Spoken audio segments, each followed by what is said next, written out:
This is actually the table out of the original document that the three blokes from UNE did. So just down the bottom here, this is fleece value per ewe, and this is carcass value per ewe. And so the first column here is average. So of the average used fleece value was $54. The top 25% were cutting $82. So, you know, that's between 54 and 82, and that's not even the bottom. The bottom were doing $37 of fleece per ewe. So from 37 to 82, it's a fair bit of variance there. So it's still costing you the same to shear them and drench them and crush them, but these guys here, and the average is still doing quite well, are getting you a lot more cash in the bank at the end of the day than these poor fellas down here that just aren't performing. And that built the basis of why precision sheep management is so viable within your business. So that's what that looks like. So this slide, all those numbers in the paddock, that looks like this. It's a mow of sheep where you've looked at them and you've taken out the visual, you've visually classed them and you've said, right, I want my sheep to all look like this animal, and there is a bit of variance. So when we start looking at precision sheep management, there's a whole raft of things you can measure. You can measure anything you want to in a sheep. You can measure comfort factor of the wool, you can measure how good their feet are, you can measure any number of things. But what's really important is measuring the things that drive profit and drive production in your business. And that will differ for every single producer. That will, you know, the things that make your business money are going to be different to the things that make my business money. And finding out what those things are really important. So what we measure is based on our breeding objectives and our key profit drivers. So when we start talking about breeding objectives, it's just about having farm goals. So it's about thinking about the type of sheep that you want to produce in your property. And I've just got this graph here. This is from the Peter Westwade Merino Challenge, weather trial. And I'm not going to talk about that specifically today, but it's a really good picture overview. Each of these dots represents a team, the average of the team. Down the bottom, you have wool deviation from the mean, and you have up the side, you have mutton value deviation from the mean. So we break it into the 4 squares, so high wool, high mutton value, high wool, low mutton, low wool, low mutton, high mutton, low wool value. So what, as a producer, I think is really important is making a decision as to in which square you want to be in. I don't know about anybody, I like being in this square. This is where I want high wool, high carcass. I want the girls I'm feeding to really punch out some profit for me. And maybe you're more interested in mutton than you are in wool, or you're more interested in wool than mutton. That's completely up to your preference. I'm pretty sure no one wants to be in the low mutton, low wool.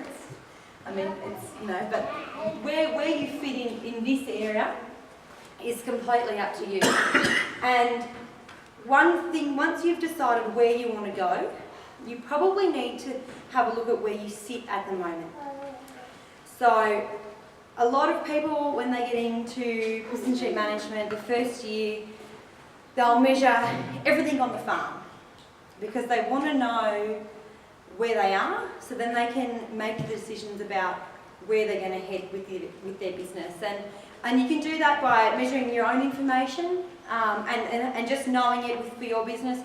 You can put them in a trial and get some benchmarking done, which is a really good way of seeing where you sit within the industry and saying, look, hang on, I did end up down here, on value. What have I got to do to move up or across or wherever I need to go? So they're just probably just knowing where you want to go with your breeding enterprise is really important. And then the breeding objective isn't just a 1 year. It's not straight away. It's never going to be instant. So it's looking at where you want to go and setting some realistic goals. So fleece weight, fibre diameter, body weight, average daily gain, and weaning percentage are the 4 I've got here, and I'll talk about mine in a second. But just saying, right now we're cutting 6.2 kilos of wool, and I want to do 7.5. That's not going to happen overnight. It might. If it does, let me know, because I'd like to have your genetics. But you know, let's set some benchmarks over the next 5 years and try and keep track of where we're heading. The other one I spoke about were our key profit drivers, and for a lot of sheep businesses, it's micron, and I know I've spoken a bit to some producers today about there's no premium in the market, but there is definitely a difference between 19 micron and 30 micron. So you've just got to find where you want to sit on that spectrum. Fleece weight is a very large profit driver, how much they can produce in the year and how much they cut. Your weaning rate as a percentage of ewes joined, and also your growth rate, so your average daily gains, how heavy your weaners are, and that's for a couple of factors. I mean, you want to look at how heavy our lambs are when we send them off to fletchers, but we also want to make sure that all of our maiden ewes are getting up to their target critical values before joining, so that then we can maximise the amount of lambs we're having in that first year. So we're not skipping anyone's, you know, so we don't have to, you know, if we sell all our dry ewes, we don't have to sell the majority of best genetics because we miss them by 5 kilos, or we don't have to run them as a dry sheep for 12 months and miss out on that genetic gain interval. So they're the 4 things that I promote as the key profit drivers. These will be different for your business. You know, I come from a merino wool background, so these are my key profit drivers. If you're a prime lamb producer with Dorpers, then these things aren't going to worry you. They're not. But growth rate. It really was. Lucky I've had good food today because that didn't taste very nice. Lexi. No. Anyway, that's okay. So then once we've figured out what we want to measure and why we want to measure it, we've got to sort of look at how we're going to measure those different traits. And there's 2 main ones here. There's manual measurements and there's electronic measurements. Now, I work in a business who promote electronic measurement because of the precise element of that. I've done a lot of work in shearing sheds, and I've done a lot of fleece weighing for producers where we have visual tag numbers, and we write them on the bag, and we put the sample in the bag and we send it away. It can work, and it can work really well. There is nothing wrong with not having a flash piece of equipment in the yards that beeps and blings at you. If you wanna collect some information by hand, it works just as well. So just some pros and cons. Manual is always going to be a lower investment.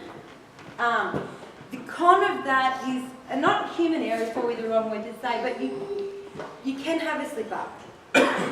You know, I can read tag 1101 and you can read tag 1011, and then that can get around the wrong way, and then all of a sudden we've got the wrong tag number, and that information isn't as useful as what it could have been. Which is why our electronic, it's the precision element. It's the making sure that you eliminate the risk of not having the correct data. So you got the manual there as low investment, but really, you know, if you can save a fair bit of time, the other way, it makes the whole job a lot easier. The one with the electronic is it takes a little bit of time to learn the equipment. And that's the barrier that I've come up against in my role. Is people say, yeah, I want to use it, but I don't know how, so then it takes me longer in the yards than if I just ran them over the scales and wrote the numbers down myself. And that's just things that as an industry we're going to have to work on. But I think the biggest saving is going to be having accurate data. I mean, it's, you know, if you know the instruments and you can use them well. I mean, I suppose it's like the first time you put something new in the tractor. I'm not a tractor person, so you'll have to help me out here. But you have to get the rep to come out and tell you how it works, and he might go a couple of rounds with you the first time. And once you've got it and you're confident, it then makes your job easier. But it's just making sure that you're confident with the technology and going from there. So these are just a couple of little just pretty pictures to make today a bit less wordy. These are just different tags that we can use. You know, you can have your leader your slide-in tag. These are probably the cheapest on the market. You can go and get your Flex Rapid tag that, you know, gets in your flash gun and you punch them out no quick. We've got our wands and our readers and our indicators, and there's a whole range of different pieces of electronics. And it's about what fits into your system and about what you're comfortable using that makes the difference. So this is probably my biggest take-home message. If you collect information on your animals and you've spent all that time and energy and investment collecting that, it's really important that you use it. If you don't want to use information, don't collect it in the first place, because it's really going to hurt your time management if you've spent a whole heap of time in the yards, you know, doing fleece weighing, or you've spent a lot of money paying someone to come and do fleece weighing for you, to then leave that in the file in the cupboard and say, oh yeah, we did that once. That was a big waste of time. And so if you're going to collect information, use it. And one of the biggest things I think is, don't go out in the first year and collect everything. Collect one piece of information that you think will make a difference and incorporate that. And then after a couple of years, collect 2 or 5 or however many, and get yourself into the habit of collecting information and using information, and then collect lots of information, and then you'll be right. You won't even think about it. It'll just be a part of your memory. Yeah, we're going down to the yards to weigh the ewes. Right, we better take the pen and paper to write down tag numbers, or we better take down the weight crate and the indicator, and we'll collect all those weights electronically so we can remember them back. It becomes second nature. So this is just an example of Sally's that was a commercial producer. So this is just some real world information that we collected. So these are maiden ewes, and all of the culls have been, the confirmation culls have been classed out. So they classed out 10% of these ewes purely based on their confirmation, because of the ones that just weren't worth collecting data on. And then we collected this data. So again, like the original paper that was written, we've got the middle 60%, the bottom 20 and the top 20. And then we've got our dollars per hectare and dollars per head. So dollars per head is this column here, and dollars per hectare. There is a $20 per head difference between the bottom and the top. That's the variation in this flock. That's just fleece. Dollars per head? No, Yeah. that's on the fleece only. So what they did was they measured the body weight of all of these ewes, and the body weight was the same. So there was no variation for the carcass. So they didn't use that information for the analysis. And what that said to us was that all of those ewes weigh the same, which means they get the same rate of drench, they eat the same amount, so they cost the same amount to produce, except somebody is not giving you $20. Or there's a group of people that aren't, 20% of those ewes are not producing you the same amount of money. And so then we did it on a per hectare basis, and it was 10 DSC. So there was a $229 per hectare difference between the tops and the bottoms. So that's $220 a hectare foregone because we didn't have the information before. So then what we did was we removed the bottom 20%. We classed them out, so they were removed, and we ran the analysis again. And what we came up with was, by removing this number, the $146 a hectare, which is the bottom 20%, for those who can't quite see my presentation, we removed 146, and we were left with a difference of between $236 and $375 a hectare, which meant there was only a $25 a hectare difference between all animals. And what that calculated to was a $25,000 improvement in net profit for that farm after all costs, so overheads and variable costs have been taken out. But we haven't, there's no interest on this. Sorry guys, so the interest hasn't been calculated. But based on production, net improvement of $25,000 just by measuring and removing 20% of the flock. So then what we have to do is go on from there and understand that that was one decision in 1 year. And the gains from that are genetic. So if you remove the bottom 20% every year and only breed from the top 80 and close that gap, your genetic improvement is far greater. So you tighten that gap. So you have less and less variance, so you can put a lot more pressure on your bottom end and you can class them out. If you really want to work on, it's a bit of a controversial topic, but your weaning rates, and you want to pump up your weaning rates and start looking at 130 and 110% weaning rates, people sometimes look at me and say, I can't afford to feed that many animals. But you can afford to class that many out. You know, if you have 130% lambs on your property and you can only afford to keep 60% of those, or 50% of those, you know, how much surplus sheep sales is that for your business? So my take-home messages for my precision sheep management today is data that is going to make a difference to your enterprise. Start small. Only collect information. Don't go out and buy an auto drafter, an indicator, a wand, a set of scales, and start measuring everything, because it may get overwhelming. It may not, and I take my hat off to you, but it may get overwhelming. So start with 1 or 2 key elements and build up from there. Don't mortgage the house. So don't go diving in and buy a heap of equipment until you've trialled it.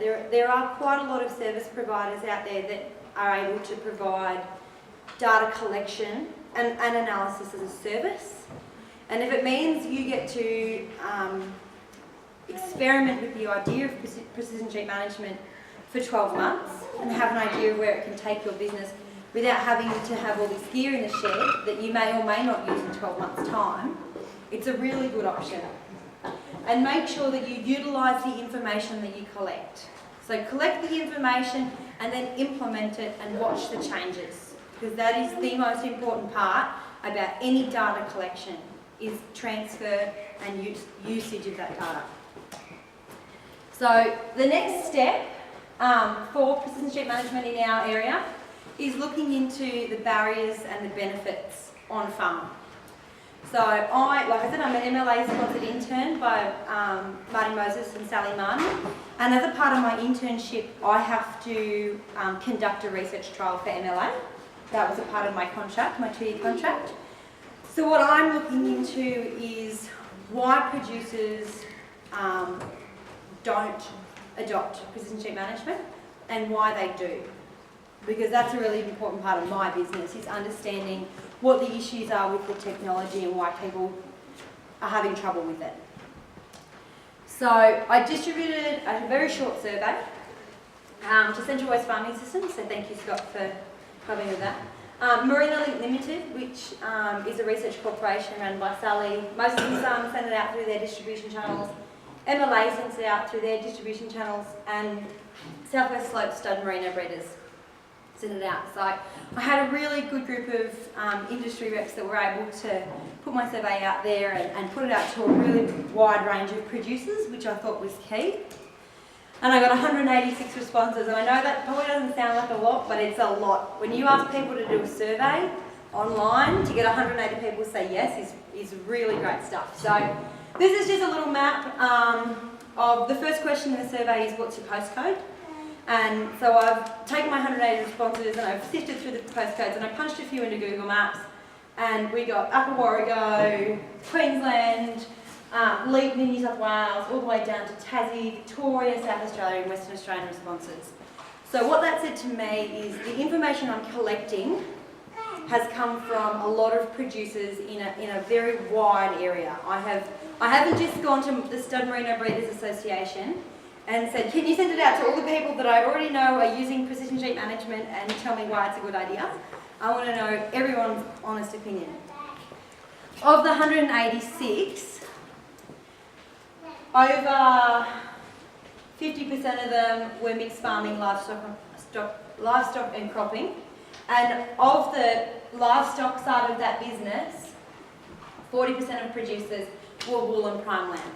So that's, I'm looking at a lot of people in the room that would fit that bill. Is that correct? Mixed cropping, wool and prime lamb. What's a nodding?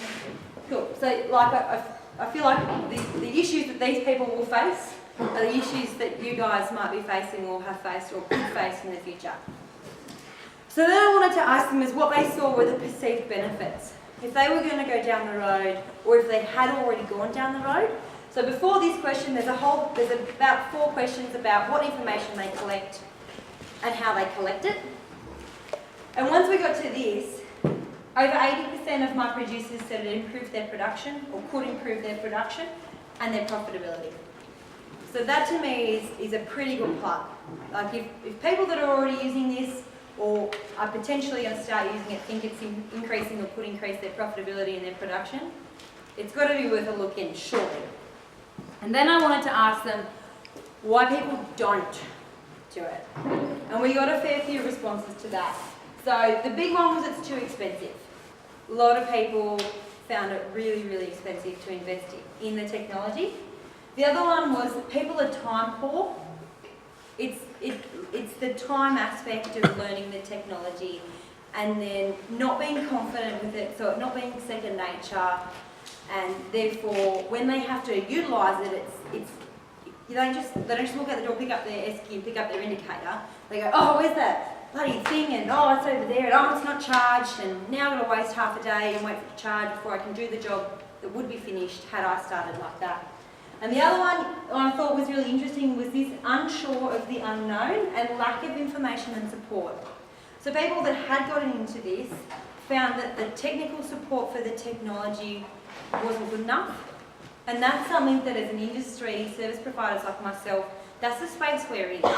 We're the phone number that is that woman from that place that knows how to fix my computer. Hi, it won't work, can you fix it for me? Yes, I can. I can remotely help you fix your issues. And the unsure of the unknown, people that didn't want to change because they didn't fully know where it was going to take them. And so where we're going with this survey is I want to start to address some of those issues. So too expensive, here's a really big one. So at the moment we're working on putting together a cost-benefit analysis of the idea of precision sheep management, including full investment in technology. We'll also do a cost-benefit analysis on, we want to do one on if you hired the services and the equipment off a service provider, and if you did it manually. So, you know, if you do this, we want some more numbers. We want a whole lot of those graphs that say by doing this it will make you money and it will pay for itself. The lack of information and support is about putting together working group sessions and one-on-one support within the industry from service providers like my business, so that as producers, if you have a question or if you have an issue with the technology or the data, there's a phone number in your phone you can call to fix that problem, and it's instant. It's not I have to call New Zealand and wait for this, you know, for their tomorrow because it's actually 4 o'clock and it's 7 o'clock over there and they've all gone home to their families. It's about being able to call somebody who will pick up the phone and be able to answer your questions. And time poor. And I think a really simple way of looking at time poor is outsourcing that information. If you haven't got time to do something on your property, you bring a contractor. You know, if landmarking and another major job on the farm are going to clash, you just bring a landmarking contractor and you say, hey, or you do it on Saturday, you know, or you take out it, or you work a 12-hour day. You can do that with this technology. There are service providers out there who are able to give you, you know, who I do fleece weighing as part of my job. So I take all the gear out, everything ready to go. I work with all the shearers, I work with the classer. I tell everybody in the shed that I'm going to be a pain in their backside and that they're going to have to change the way they do things for a couple of runs, or we do the maiden use. And then I give you the information back that you want to know. And depending on how much information you're collecting, we can rank them for you. So we can take all of the data that we've collected, give them a price, and then send it back to you as a producer and say, when you come up to classing your maidens, this is how much every single one of them is worth to cut wool off them. Use that information, you know, use that as part of your classing guide. And that is all I have for you guys today. So thank you very much for listening, taking the time, and thank you for being here. Thanks, Lexi. I'm just wondering, do you think in a lot of cases that producers are putting too much emphasis on the ram genetics and focusing purely on ram genetics more so than, your basic classing, like your basic classing of your hoggets on, size, rough body weight, fleece, weak backs or whatever the problem is. But do you think that by doing this and moving into this system, it'll remove some of the pressure? I think what this will help do, this sort of information will help you match your genetics better. All studs have a breeding objective. Yep. They're heading in a direction. So if you know where you are, where you sit, and you know where you want to go, then you can sort of say, actually, they're not going to suit me in 5 years' time, or they will suit me, so I'm definitely going to buy those genetics. Or actually, I would never discount putting emphasis on good genetics. I think it's really important. I also think that genetics with validation, ASBVs are a tool, and a good tool, not the only tool, but a very good tool to use to assess rams at purchase. So if your ram source uses ASBVs and you've got them there, and you know that you want to increase fleece weight, and the ram you like in the pen has a positive ASBV for fleece weight, then howdy doody, go for it. Go for it. Just keep putting your hand up. It'll be right. Bank manager will give you more money. Very easy. First thing we have to do is put in an electronic tag. No. So how do you use a reader with that? So you don't have to. You can just put a visual tag in with a visual number. So get the tags printed, and then you can just read it if you want to. If you don't like the idea of that, you can put an electronic tag in. Yeah. But if you want to do this manually, Timmy Westwade's a really good example. I'm sure all of you heard the Westwade name, Pastor Merinos. Tim still does a lot of his identification with an e-notch. When he wet and dries his ewes at lamb marking time to know who ran lamb and who didn't, he just goes up the race with an ear-notch and puts one in the back of the ear. And then what he knows come year 2 is that ewe didn't rear a lamb last year and she didn't rear a lamb this year, but she got in lamb both times, so she's out the gate. Sorry, love, no passengers. And it's all about finding things that are simple for your business and that fit within your business structure and fit within your time management. You don't have to buy electronic tags, but if you do, it makes my job a lot easier. Yeah. Lexi, in regards to that uptake, it was pretty clear the mixed guys, the uptake was a lot greater. Do you believe that's in reference, the grain industry's has uptaken precision ag a lot quicker than a lot of the other livestock enterprises, and that's a direct result of those guys having that, being influenced by the grains background we've been doing it, and they've transferred that now to the livestock. There's a lot of gear goes into a tractor. And the mixed farmers have learnt to not be scared of technology because they already know it can improve. So by taking up information, they know that certain pieces of information do work. So they're not afraid to try that. It's interesting. Some mixed farming producers will sort of have sheep as an opportunity rather than a performance enterprise. So while the tractors are splash as, the sheep sort of get forgotten, and this is where I really want to push at those producers, because I know they have the capacity to take on the information, and I know that they are brave enough to try, but I just want to show them that by doing something simple like this, I can increase their profitability. One thing we've noticed, last year we visited 2 new shearing sheds. One was a $500,000 shed, the other was probably $1 million shed. The large one near Forbes, those guys were just purely sheep producers, had been for a century.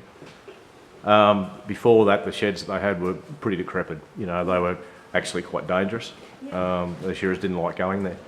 They found that it's totally turned their whole system around. The motivation's increased, their sheep handling has increased. They've actually got drafting race within the shed itself. They can draft sheep at shearing in the shed. And the shearers love it, so they're finding that the shearers are queuing now to come and shear because it's so, efficient and well designed and safe and clean. And there's always a snowball effect with anything like that. Yeah, yep. There's always, so if you have shearers that are happy to come and shear, you have a happy shed. If you have, the sheep are coming out the other end in probably better condition, your stress levels and heart rate are probably, your doctor's going to be a lot happier with you. Yep. It also makes it easier. There's, it's really easy to climb into, and I hate to use the analogy, but it's really easy to climb into the cab of that tractor because it's climate control and your favourite music's going. I do not enjoy drenching sheep in a race. I don't like doing it. It's hard work. It's really hard work. Yep. So if you can invest in a piece of technology sheep hand, that right? makes Exactly. that easy for you, then you sort of have a bit more will. There was a tweet the other night, a bloke with, said he was crutching and drenching, I think 70 years an hour with slave labour as it's school holidays. And so he had his nephew there, and he was using a sheep handler. He's an older guy and was finding it pretty easy going. And so sort of equipment. But one thing, it was just getting back to the sheds, was that for the $500,000 shed, for the smaller operator who is a mixed farm, he crops as well, the way he looked at it was that a new tractor would cost him similar outlay anyway. 50 years from now, that shed will still be operating and still be in pretty reasonable condition with good maintenance. Yeah. So investment-wise, particularly with sheep prices and wool prices, And it's we a pretty good investment. always try and calculate things on per unit. So, you calculate things on per tonne or per hectare. So we like to calculate things on per unit. We do that with everything in our sheep enterprise. So we, per head, the per head cost of, so if you want to invest in a sheep handler that's going to cost you $20,000, calculate how many sheep you're going to put through it and how many times of the year you're going to put them through it. Yeah. That per head, it starts to be quite a worthwhile investment. Don't buy a sheep handler and leave it in the shed. I know people that have bought auto drafters 10 years ago and they're still in the plastic on the floor, but that's okay. Don't do that. But if you're going to invest in even if you invest in the ideology of the changing your management style, go hard and then see where you come up with the other end and see whether it fits your business. This year's probably the year to do it too, the way prices are. You're really going to see those gains in adopting this kind of technology. Yeah, well, I think the EMI is at $12.97, so $12 a kilo for wool. Cut 4 kilos, That's right. 60 kilos, $60 a head. Should only cost you probably $7 to get there. Wool's just kicked again too, even though it's about 19. Just a shear, 7, so maybe 10 or 12. And she's cut you 60, and then you still haven't calculated how much your lamb's worth. So that's all I've got today, guys. Any more questions? Lexi. Thank you.